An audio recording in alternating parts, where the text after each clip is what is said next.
Olá, tudo bem? Eu sou Angélica Hellish, eu continuo aqui o nosso projeto, reassistindo e comentando e compartilhando com você a nossa série querida, né?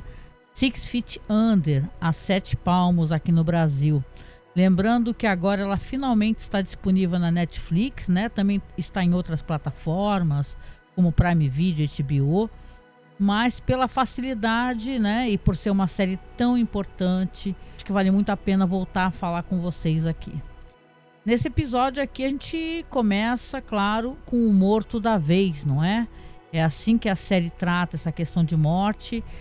Algumas diferenças haverão aí do piloto, como eu comentei, né? O piloto tinha aquelas propagandas fakes de produtos mortuários. Aqui nesse episódio já começa tendo um certo humor, obviamente pelo absurdo da cena, né? Porque a gente vai ter um cara aqui que vamos fazer um paralelo aqui com a realidade, é como se fosse um Pablo Marçal, né? O cara que é um piramideiro, né? Um golpista. Aqui a gente vai ter a morte do Charles Swanson. Depois eu vou ler para vocês o obituário. Ele tá numa festa na piscina, tá ali tentando vender para os amigos uma ideia que se entende como fraudulenta de um esquema chamado Beauty Vision, né? Onde as pessoas compram lotes, né?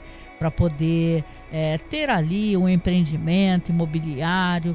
Enquanto isso, a esposa está conversando com as esposas dos caras e que inclusive, nossa, falam, nossa, seu marido é muito bonito, né? E ele ia falar, ele é um cara vencedor, tudo que ele quis na vida ele conseguiu e tal, aquele papo todo, né? Que a gente já tá conhecendo, saturado, né? De você, de meritocracia, de você, você consegue, você pode, claro, golpeando, enganando as pessoas, né? Mas aqui essa figura, ele tá tentando fechar um negócio, Charles, e aí quando ele fala assim, é 45 mil por cada lote que você vai comprar, ele dá um mega salto assim do trampolim para a bela piscina dele, demora bastante para subir e os caras percebem que alguma coisa aconteceu.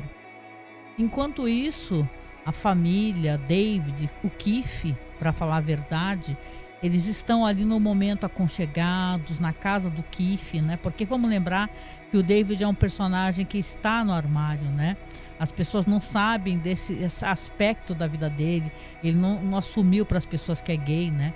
E ele tá tendo, na verdade, um pesadelo, porque ele sonha que tá lá abraçado, beijando o Keith, né, naquela manhã ensolarada, e o pai tá sentado ao lado, perguntando para ele, um absurdo, né, que é uma pergunta de quem é homofóbico, né? Pergunta quem é a mulher da relação. E ele acorda assustado, né, para ver que o Keith não tá lá, mas o Keith também já acordou, já levantou e ele resolve meio que sair com pressa, porque ele se diz atrasado. Fala, eu tô tão atrasado, Keith, e você não me chamou e tal. Ele já sai um tanto quanto já meio balançado. E o Keith, que é um cara que diferente dele, já se assumiu, né, para as pessoas, né? E aqui, claro, vamos colocar uma questão que as pessoas saem do armário quando elas querem, né? Não quando os outros acham adequado, né? Então, se ele não acha o momento, né? Então é plenamente compreensível, né? A família dele é como é, a gente já viu, né? Também, inclusive. E aí o Keith fala pra ele assim, fala, olha, à noite vai ter um evento ali nos bombeiros, né? Você vai?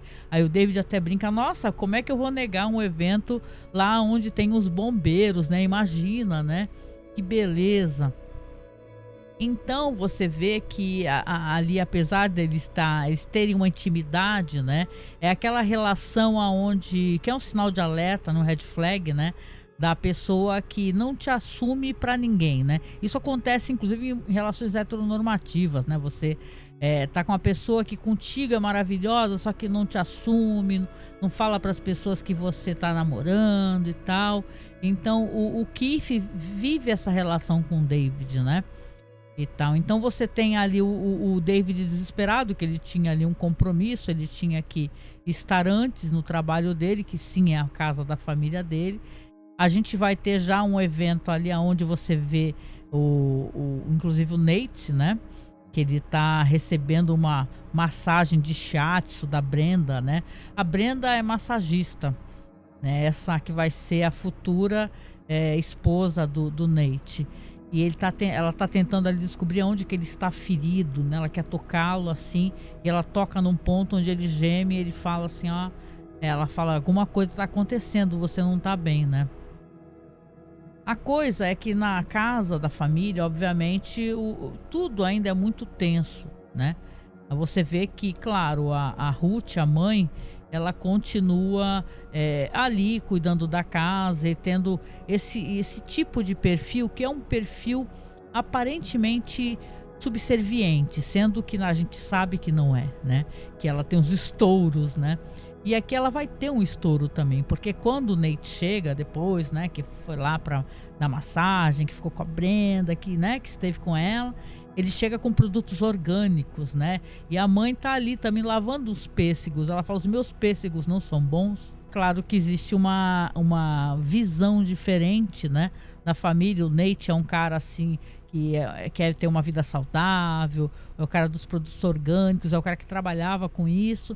E a Ruth é aquela dona de casa assim, que não tem essa espécie de visão, né, de alimentos orgânicos.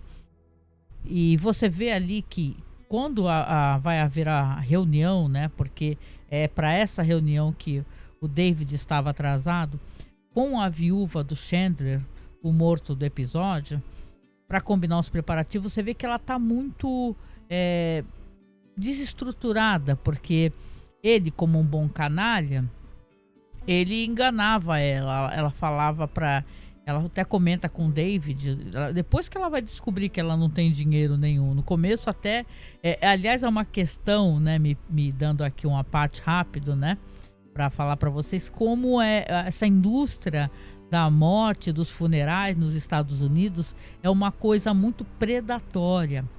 Por quê? Porque o David, quando começa a conversar com ela, ele pergunta para ela assim, como é que o seu marido se via? Né? Que tipo de carro que ele tinha? Aí ele usa isso para ele validar o valor do tipo de caixão que ele pode ofertar. Ele oferece para ela um caixão de $9.000, né?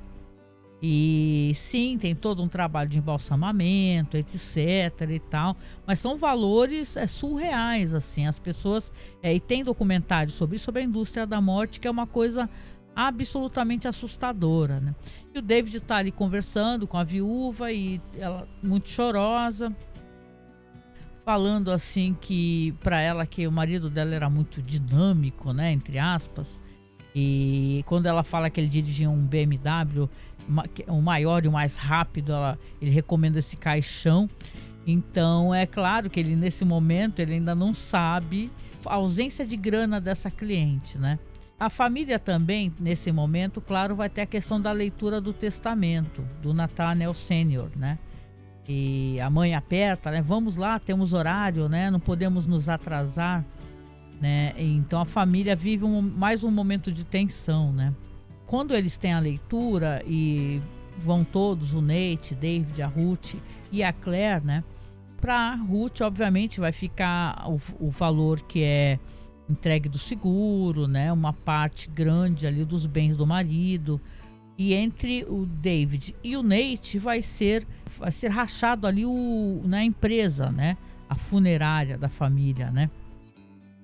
E é claro que o David fica absolutamente furioso, porque ele fala assim, caramba, como assim, né? Foi deixado para você também, porque o Nate, ele estava ausente há muitos anos da família. Ele já não fazia parte das decisões da família, não trabalhava. E sendo bem justo aqui, o David é o filho que ele fazia essa função, né? Era com quem o pai podia contar. É aquela coisa, né, meio decepcionante que o Nathaniel Sênior tinha era Fisher and Sons, né? Só que era Fisher and Son, na verdade, porque o Nate não queria essa vida para ele. Então ele fica muito ofendido, sai. Depois o Nate tenta conversar com ele e falar para ele assim, olha só, David, eu não quero isso. Você pode ficar com a minha parte, né? Aí o David responde, deixa eu sentar aqui para eu tentar pensar na ironia que é isso, né? Então ele se sente muito ofendido, porque na verdade ele queria ter sido contemplado totalmente pelo pai na empresa que ele trabalhava junto com o pai. Mas quem tá mais chateado com isso daí, obviamente, é a Claire, né? Porque a Claire, ela não vai ter nenhum valor imediatamente. Ela vai ter uma coisa muito importante, que é a faculdade totalmente paga, né? E, ou então, né, ela questiona ali o advogado, a mãe e tal. Ela falou então só a partir de 25 anos, algo assim. Só que ela tá descrevendo isso como uma chantagem além túmulo, né? Então é interessante o quanto a Claire está frustrada, né? E o quanto essa história ainda vai render muito, né? Aliás, é uma personagem que eu já revelei que eu gosto muito da Claire, né? É uma personagem muito humana, muito falha, né? Como todo ser humano, obviamente, né? E onde ela vai errando e acertando e tentando descobrir, né? Inclusive uma figura que se aproxima dela, né? Que eu acho uma figura muito problemática e obviamente mais para frente ela vai ter muitos dissabores, né? E tal, com a relação que ela vai ter com o Gabe, né? Que é esse carinha que fica dando em cima dela na escola e tal, e vai ter ali um momento, inclusive, que ela vai ter uma relação com ele, né? E é um tipo de boy assim que é bem tóxico mesmo, né? Agora uma coisa que acontece aqui que mostra muito sobre a personalidade do Nate, né? E é uma coisa muito absurda, né? O Nate é mandado buscar um corpo, porque o Rico, a esposa do Rico, é uma enfermeira que trabalha justamente no asilo de idosos. E obviamente lá, né, ela já deu um jeito de ter uma demanda, recomendar para as pessoas. A família deve perguntar, né, sobre a casa funerária. Ela recomenda justamente aonde o marido trabalha, o Rico. E o David pede para que o Nate possa ir lá, porque ele tá realmente com muitas coisas para fazer, inclusive tá descobrindo esses detalhes da esposa aí do Chandler, né, da viúva. E claro, né? Então quando o Nate vai, o Nate tá ali, foi buscar o corpo, não tem a menor experiência, pede ajuda ali pro Rico, libera o Rico, né? Porque o Rico vai junto, mas a mulher dele fala, olha, preciso que você vá buscar as crianças na escola. E ele fala, não posso, né? Aí o Nate fala, pô, eu não sou um dos donos, pode ir, né? Ele faz isso meio sem consultar o David. Ou seja, o Nate, a gente entende aqui que ele é um personagem que eu gosto muito do personagem, mas ele é um personagem que ele erra, né, na tentativa de ajudar as pessoas. Isso é uma coisa curiosa, né, desse personagem dele. Ele erra bastante tentando ajudar, ele sendo uma pessoa muito humana, né? Muito humana e muito solidária. Ele tem uma visão, até pelo afastamento, né? Isso acontece muito nas famílias normalmente. Às vezes quem está muito próximo da gente vivendo o dia a dia tem uma proximidade muito grande, né? E o olhar às vezes de fora de uma situação é um olhar mais claro, né? Existe um certo olhar fresco, né? Nesse olhar de fora. Eu acho que o Nate tem isso dentro dessas relações que costumam ser relações que já geram um certo atrito, né? Mas quando ele vai, ele busca o corpo, né? E tal, de um senhor idoso. Tem que levar de volta, obviamente, para a funerária, porque o corpo precisa ser refrigerado. Vamos lembrar que a série se passa em Los Angeles, Califórnia, e é um calor assim, fortíssimo. Aliás, nessas épocas aqui, se vocês procurarem notícias, o local está pegando fogo, entendeu? É uma região onde tem muitos incêndios e tal. E a gente vive agora uma época até de El Niño, né? E você vê que realmente estão sofrendo miseravelmente lá, né? E tal. Todos os alertas estão aí para quem quiser ver, né? Mas nessa questão aqui da série, você vê que o Nate tá numa ocasião de muito calor. Só que ele recebe uma ligação da Brenda, que ele sim está paquerando a Brenda. Ela fala para ele, olha, eu quero que a gente tenha o nosso primeiro encontro. Nós não tivemos, né? Porque vamos recordar, eles saíram do avião quando o Nate estava vindo, antes de saber até que o pai tinha falecido, e foram transar ali num armário de produtos de limpeza do aeroporto. Então ela fala pra ele assim, é coisa de 15 minutos. Não leva 15 minutos. A coisa é que o Nate, ele inclusive demora, né? Ele não demorou os 15 minutos. E aí quando ele tá no carro, né? Ele escuta um barulho. Eu ia morrer de medo disso. Eu até quero saber de você que tá assistindo também, né? Porque é óbvio, o nosso corpo, quando a gente parte desse mundo, a gente tá cheio de ar, né? A gente tá fermentando, porque a partir do momento que você faleceu, né? Você já está se decompondo, né? Rápido ou não. O caso é que quando ele leva, tem os gases todos, né? Ele tá levando esse senhor, ele escuta um barulho sinistríssimo lá na parte de trás da Kombi, que é o senhor que tá exalando esses barulhos todos, né? E tal. Ele até fala com ela, fala com a Brenda, nossa, ele tá fazendo uns barulhos estranhos, né? E ela dá risada e tal. E você vê que ele vai demorar com a Brenda. Isso vai gerar problemas e mais atrito dele com o David. A Claire, como eu falei, ela tá ali sendo paquerada pelo Gabe, né? Ela tá ali e tal, ela vê que na verdade ele tá com outras cocotas lá. Até fala assim, vai lá ficar com as garotas, né? Então você vê que na verdade ele tá meio querendo... O que ele quer exatamente da Claire, né? Esse personagem, ele vai ter uma coisa interessante, esse Gabe, que ele é sim um boy nada legal pra ela, vai ser um cara que vai trazer problemas, mas ele vai ter uma escalada de sofrimento e amadurecimento muito grande, né, e tal, né? Aqui, voltando para a questão da viúva do Chandler, ela está falida, como eu falei. Essa Beauty Vision nunca foi uma empresa de verdade, era uma empresa que aplicava golpes. Ela fala, inclusive, pro David que ele ficava o tempo todo viajando, né? E ela achava que isso era uma coisa normal, que fazia parte. Só que ele ficava viajando, né? O marido, para poder fugir, né? E ela se vê ali com um bebezinho, né? Nos braços, o marido e um cara que tá devendo a Deus e o mundo, né? A Ruth vai ter uma cena aqui que é uma cena muito forte, interessante, que a Ruth, ela vai falar pro David que não quero mais receber chamadas, eu não quero mais ter responsabilidades. Ela quer abrir mão também dessa questão da questão da empresa ali. Ela não quer mais ficar tendo que ficar às voltas com preocupações referentes à empresa funerária, né? E tal. Então ela tem uma discussão ali com o David, não por isso, e sim porque na verdade ele fala algo pra ela que é muito insensível, né? Ele joga na cara da mãe dele, ela fala que não gosta de algo assim pra ele. Ele fala, eu também não gosto de que você durma com um cabeleireiro. E toma um belo tapão, e pô, um tapão muito bem dado e muito merecido, né? Porque quem ele acha que é pra jogar na cara da mãe dele, né? E tal, tipo assim, não é que a gente seja a favor de, né, mas ele pediu por isso, né? Ele é um personagem, o David, é um personagem muito legal, mas ele é um personagem muito recalcado, ele é muito autoritário. Por ele ser um cara muito autoritário e recalcado, ele desconta a frustração dele nas pessoas, e obviamente já descontou, a gente já viu ele descontando no Rico, descontando no Nate, descontando na mãe. Por que ele não descontaria na mãe dele? Só que ele, quando fala isso pra mãe, toma um tapão, né? Aí ela depois, inclusive, informa, fala, eu vou sair pra caminhar, vou acampar e tal, com ele mesmo, com o cabeleireiro, né, e tal, né?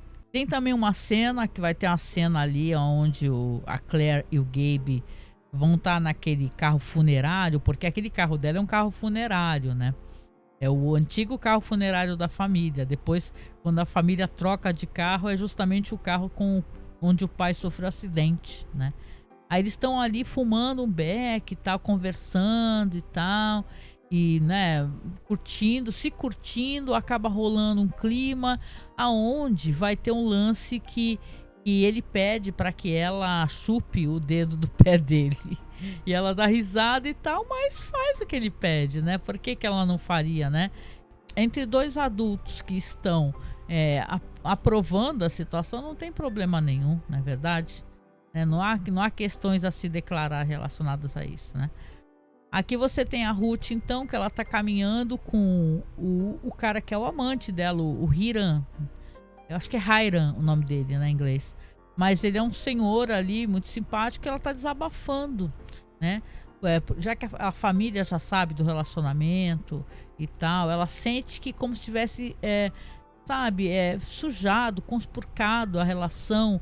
É como se as pessoas estivessem assistindo o canal para adultos, né? Então ela fica entristecida e ela não se sente mais à vontade dentro desse relacionamento, né?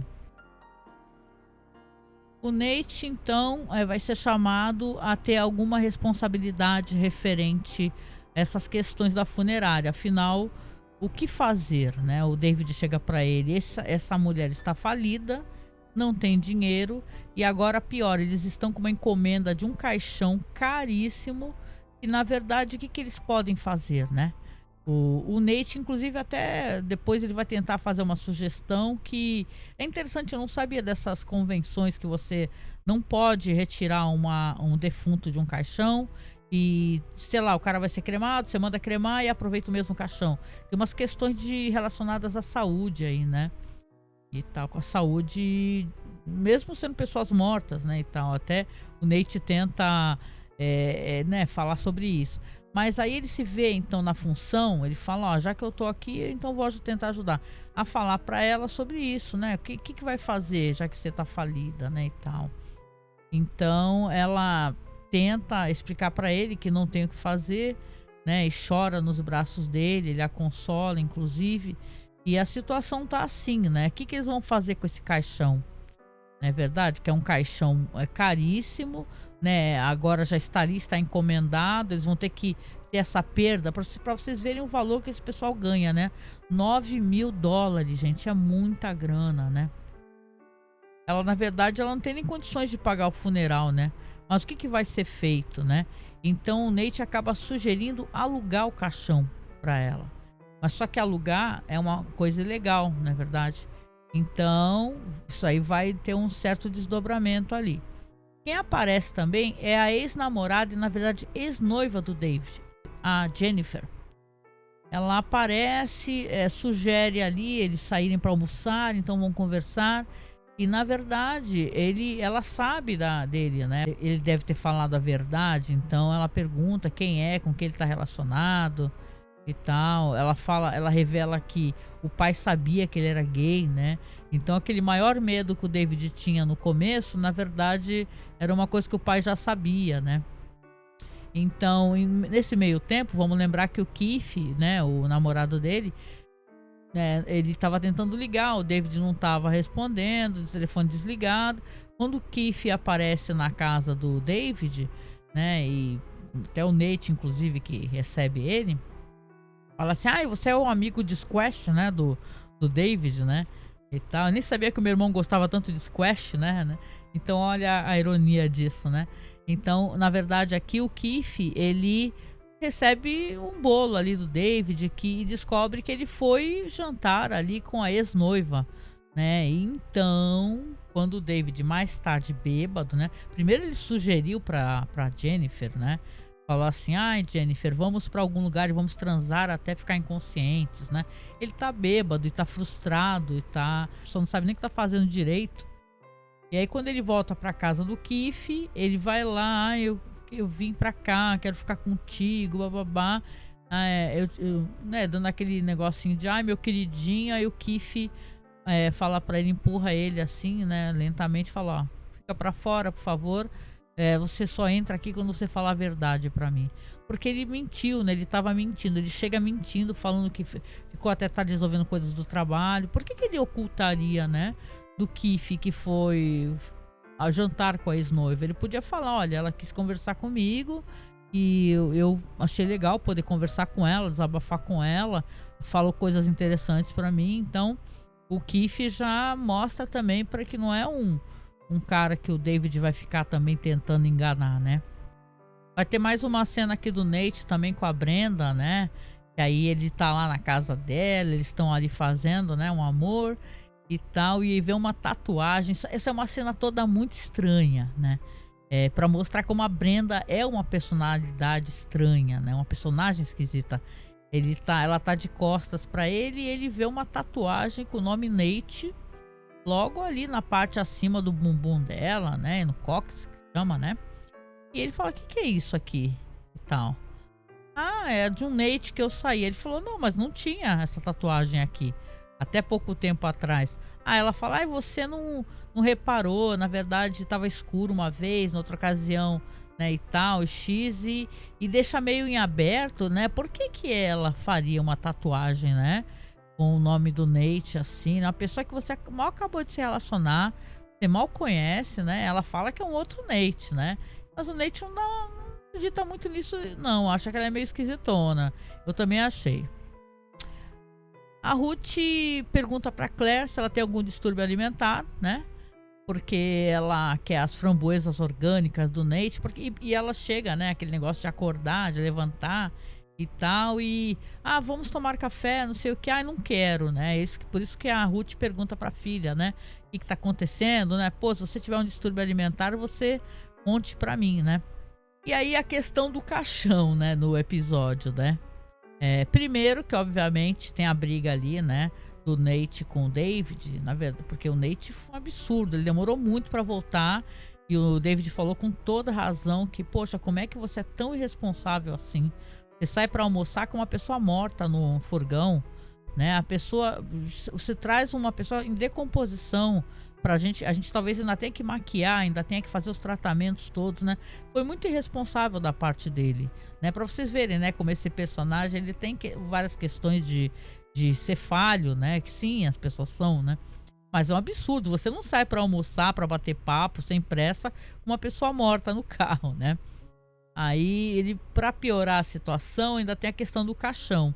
Quando ele sabe que o Nate tenta meio que alugar, né, e tal, e depois oferecer para, na verdade, o filho desse senhor, que ele esqueceu no carro lá, está lá, ele oferece por um valor mais barato, e ele fala assim, olha só, o David, a gente vai perder, tipo assim, em vez de US$ 9.000, eles vão conseguir só 4.500, né? Mas fala assim, olha, não, o rico até fala, não pode alugar. Caixão não se aluga, né? Por questões de saúde pública. Aí ele fala, que saúde pública o quê, pô? A pessoa não tá morta? Então aqui nesse primeiro episódio tem essas questões da casa, da funerária. E tem uma coisa que é muito bonita que acontece aqui no final do episódio, né? Sim, a questão do caixão vai ficar resolvida, vai ficar ali então para esse senhor, né? O filho desse senhor compra ali o caixão, que é um caixão chiquérrimo, né? Ele não se importa, né? Por que a pessoa se importaria, né? De ficar num caixão que já esteve outra pessoa. Inclusive tem uma cena, né? Que é uma cena que eu acho muito perturbadora, né? Primeiro que tá a viúva ali do cara que faleceu com o Nate, não tem ninguém, né? Porque o cara é um golpista, né? O cara é um golpista e todo mundo tá querendo receber o seu dinheiro. Ela tá sozinha, só tá o Nate ali no velório do cara, o que morreu no começo do episódio, e ela vai tentar arrancar o relógio que tá no pulso dele, né? Quando a Ruth chega, ela vê ela tentando arrancar. Ela fala assim, eu vou tentar arrancar esse relógio porque ele não me deixou nada, eu tô aqui com uma criança no colo, um bebê, e eu não tenho dinheiro, eu não tenho condições, né? Ele me enganou o tempo todo, então meio que caiu a ficha, né? É muito frustrante isso, né? E a Ruth, nesse momento, ela até coloca novamente a mão do finado ali bonitinha no caixão, né? E tal, porque é como se agora você, né? Não há o que fazer, né? Tá tudo resolvido, né? Quando a pessoa já se foi, né? E tem uma cena muito bonita para terminar aqui o episódio, que a Brenda chega pro Nate, né, e o David, fala assim, olha, vocês encontrem num ponto tal a tal hora, ônibus tal. Aí eles falam, não, nesse momento, porque ele tava ali discutindo com o David, né, o Nate fala, nesse momento não dá. Ela fala, não, venha porque é importante, tem que ser tal hora. Aí a gente tem ali um momento de catarse, porque ela entra com eles no ônibus, e quando ela entra, eles sentam, ela fala, foi esse ônibus aqui que atropelou seu pai. Foi esse ônibus. E aí quando ela olha e o David fala, né, não fala nada, olha pra baixo, o Nate fala, pô, isso não é brincadeira, Brenda. Aí ela fala, não é brincadeira. Aí você vê que o David foi tocado por essa situação, porque o David, desde que aconteceu isso, ele não conseguiu chorar em nenhum momento pela perda do pai dele, né? Então você vai ter aquelas cenas que são cenas muito bonitas, que a série faz isso, né? Ele vê o pai dele na outro lado da rua, como se fosse, né, num ponto de ônibus, uma criancinha no colo que seria ele, David. Então aí ele abaixa a cabeça, começa a chorar, e o Nate pega na mão dele, né? E a Brenda olha e fala assim, é isso, vocês precisavam se reconectar. Então é interessante que a Brenda é uma personagem que ela é tão estranha às vezes, e às vezes até soa. O arco dela demora, pelo menos pra mim, a ele pegar. que eu consegui me engajar no arco dela, né, e tal, mas isso foi uma coisa muito bonita, ela entender que eles precisavam ter essa catarse, mas podia dar muito errado, né. Vamos lembrar que a Brenda, mais pra frente, ela vai ser psicóloga, só que nesse momento ela não é psicóloga, os pais dela são psicólogos famosos, são ricos, né. A Brenda é uma personagem que ela é uma filha de papai, né, riquíssimos e tal. Aliás, ela tem uma questão com os pais justamente por ela achar que é excessivamente analisada por eles, né. Mas é muito bonito esse final onde o David finalmente consegue chorar, né, pela perda do pai no lugar né, o veículo que tirou a vida do pai deles, né. Porque se o Nate foi embora, o David ficou, né. Tem várias recordações, momentos aonde você vê que, né, aquele flashback onde o Nate sai correndo criança, o Nate criança sai correndo quando o pai oferece as luvas, você quer trabalhar comigo aqui? Só que o David não sai correndo. O David mostra até um boneco pro pai e fala, ó aqui meu boneco. E continua lá perto do pai, né? Então, ele né, um personagem que ele é muito, ele sofreu muito essa perda, só que ele escolheu ser prático. Esse é um episódio, assim, depois do piloto, muito bonito, né? Acho que ele trata de tantas questões, assim, de tantos, né, coisas que mais pra frente vão se aprofundar, né?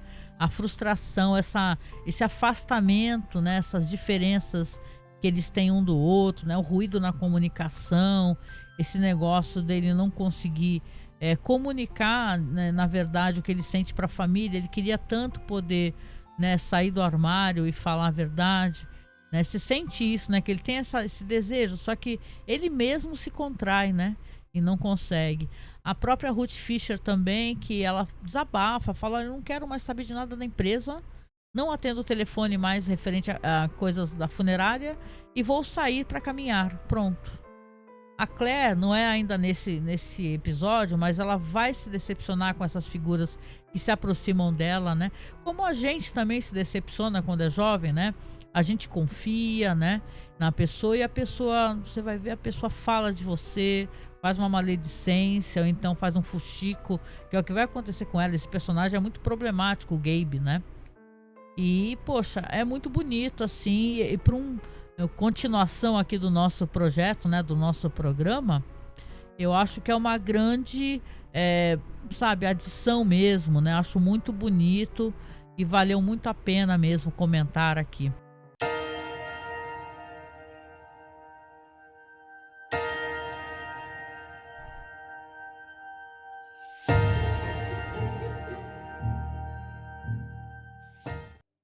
Sobre o nosso finado aqui, a pessoa que faleceu no começo do episódio, eu queria ler para você que está escutando o obituário dele. O Chandler James Swanson. Ele nasceu em 29 de julho de 67 e faleceu dia 8 de janeiro de 2001.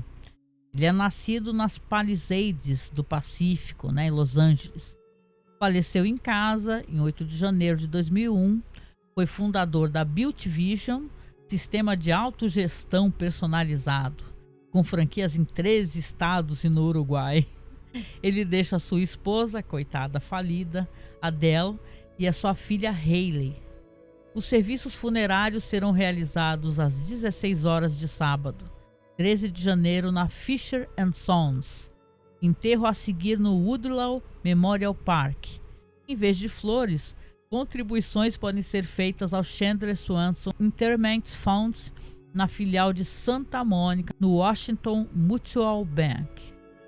Você vê, né, gente? Até no final aqui eles estão pedindo dinheirinho, né? Mas aí é pela falência da esposa. Agora eu preciso saber, né, de você que está acompanhando aqui, se você gostou, ou aonde que você está assistindo, né? Você está assistindo aonde? Na Netflix? Na HBO? Na Prime Video? Conta pra mim. Obrigada pelo feedback, já teve gente comentando que gostou do primeiro programa. Como eu falei, eu demorei um pouquinho para eu poder voltar a falar, porque para quem tá me seguindo, aliás, pode me seguir, gente, clica no link aí abaixo, né? Tenho todas as minhas redes sociais, tem meu Instagram. Meu filho entrou para a USP recentemente, aí se mudou para São Paulo e a gente fica meio atrapalhado e atarefado. E às vezes é difícil a gente continuar, né, com os nossos projetos, não tem cabeça, tem tantas preocupações, mas agora eu consegui retornar para fazer. E toda semana vai ter, eu prometo, tá bom? Eu vou sentar, vou conversar. Eu quero muito poder fazer ao vivo também, mostrar para vocês a minha face, conversar com vocês. Mas é bem prático para mim sentar e conversar e deixar aqui rolando, né, imagens como eu estou fazendo. Mas conte para mim, tá? Você que está aqui escutando ou assistindo, né? Porque também vai virar um podcast. Sim, eu falei que não ia fazer, mas me perguntaram e eu não sei dizer não, gente. Se tem algo que eu não sei, eu gosto de facilitar para as pessoas, né? Para que todos possam acessar. Não acho legal. Eu sei que as pessoas falam, ai, não, você está dividindo o público e tal. Não, mas eu acho legal. Se a pessoa quer só ouvir, não tem problema. Aqui embaixo também vou deixar o link lá do Spotify, onde eu vou publicar o vídeo direitinho. E você consegue assistir ou o vídeo ou o áudio, tá? Ou seja, é um podcast também, tá certo? No final, eu agradeço demais você permitir que eu te faça companhia. Peço para você me seguir nas redes sociais, tá? É Angélica Hellish ou então Angel Masmorra, link tá logo abaixo. Você, se puder, apoie o nosso projeto. Lembrando que o nosso podcast é um podcast de cinema alternativo. A gente fala de filmes fora da caixinha. Estamos fazendo lives aí toda quarta-feira às 9 da noite, tá? Aqui no YouTube. Por favor, apareça, tá? A última live que a gente fez foi sobre Godzilla Minus One e Avatar The Last Airbender, né? Então a gente fez um bate-papo ali, eu e o Marcos, conversamos o que a gente gostou, o que a gente não gostou e por aí vai. E por favor, se você puder, apoie o nosso projeto. O nosso projeto é um projeto que é patrocinado, ele é financiado por quem gosta do que a gente faz, né? Lembrando que o que a gente faz envolve a gente gastar os nossos recursos. Nem que esses recursos sejam a luz, né, a internet, ou você mesmo ter um computador em condições melhores para poder fazer isso. Então, por favor, ajude a gente a financiar o nosso projeto aqui. O nosso Pix é apoiomasmorra@gmail.com, ou se você quiser, faça um apoio mensal para a gente, tá? A gente tem nas plataformas Apoia-se, Colabore Aí ou Padrim, né? Você pode nos apoiar. A gente sempre pede para apoiar acima de R$10, porque as plataformas ficam com valor, né? Se você apoia com pouquinho, eles pegam praticamente, né, a maior parte para eles. Mas a gente sempre pede, prefere, se você puder, faça um Pix que vai direto para nossa conta lá, que é a conta para financiar nossos gadgets, microfone, pedestal, etc, tá? Site, né, que a gente paga mensalmente. Obrigado a todos os apoiadores e apoiadoras, tá? Não adianta a gente só pedir, a gente tem que agradecer. Então, muito, muito, muito obrigado. Você faz o nosso podcast permanecer no ar e faz a gente conseguir completar lá, que nem a gente vai fazer em agosto agora, 15 anos, né? Que é uma marca muito bonita. Com isso, eu deixo um abraço para vocês aqui, deixo sempre uma mensagem final para você refletir, tá? Memento mori. Beijo, até o próximo programa.